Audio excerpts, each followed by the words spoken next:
Hello and welcome back to Let's Talk by George. In today's video, we are going to review the latest update from Nusantara. Yes, that is right. We have received the 4.3 official update from Nusantara. So let's begin with the ROM review. First of all, I just want to let you know that this is the 12.1 or 12L version of Android 12. I'm not sure what all features they have added new because I couldn't find any difference between 12 and 12L in terms of user interface and stuff like that. I do not know whether this is much more privacy oriented or something like that. I'm not sure about it. So first of all, what I have noticed is the major change is earlier we used to have some kind of gradient distinction between the quick settings button and the notification panel. Now everything is same. So we do not have the gradient between the quick settings button and the notification panel. So that is something first that I have noticed. Then let's proceed with the ROM review. So the ROM is I'm using the default GApps version of the ROM. So in GApps version of the ROM, it is using the Google launcher by default. So you cannot expect any kind of customization in it, and the themed icons are working perfect in the latest Nusantara update. Honestly speaking, I do love the ROM for the freshness of user interface, and the user interface they have modified in a responsible way that looks really attractive. So what can you expect in 12L?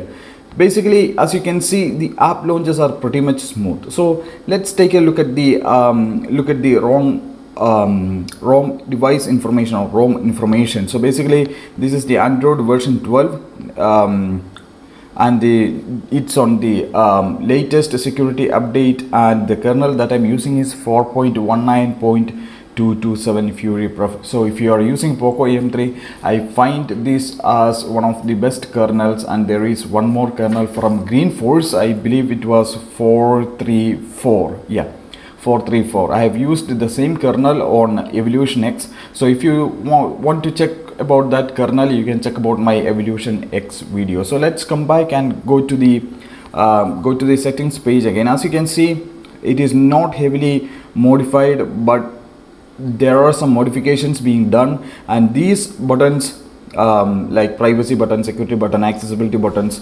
in red color, in theme color, that looks really awesome. So Nusantara Wings is where you can access some customization. First you will have the game space.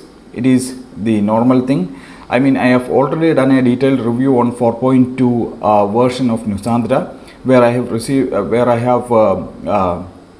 reviewed the customization options in detail, but I will show you how the customization looks like. So basically, in themes you will get quite a lot of font styles, icon packs, icon shapes if you want to set custom shapes, navigation bar style if you are using the 3-button style for navigation, and Monet engine where you can have custom colors for your user interface. And if you want to enable the pure black theme, definitely you can do that. Okay, anyways, let's come back. And second one is notification. It's just the standard notification customization that is available to you. Then finally the miscellaneous. So swipe to screenshot is added there. Unlimited Google photo storage, if you want to enable that, definitely you can enable that.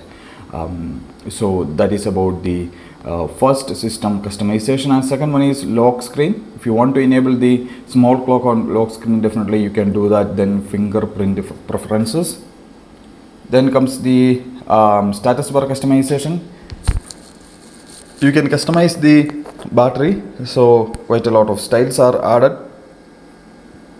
You can display left or right for the battery percentage. Then clock options. Then comes the icon manager. If you want to enable colored icon for the status bar, definitely you can do that. Quick settings, just basic stuff, traffic indicators, and the final thing is hardware, so buttons and navigation. So these all are the customizations that you can expect from Nusantara. I haven't gone into detail because 4.3 is an upgrade of 4.2, and plus on top of that it is the first or initial release from Nusantara for the Android 12L. So if you want to flash the ROM, make sure that you are using the latest Frost G vendor, which I will post the details about it in description below, and you can use that vendor along with DFE plus Magisk if you want to boot it, or DFE if you don't want to have the root, I guess. So that is how you can flash the ROM. So what are my verdicts? The ROM looks really cool and it's having a smooth experience. As you can see, the quick settings drop down is very smooth, and if you are on POCO M3, you can use the Fury Prof 227 kernel for better smoothness and better experience. Many thanks for the maintainers of the ROM for bringing out this ROM for our beloved device, and I would like to thank you for watching my review. Please make sure to subscribe to my channel and press the bell icon too. Thank you.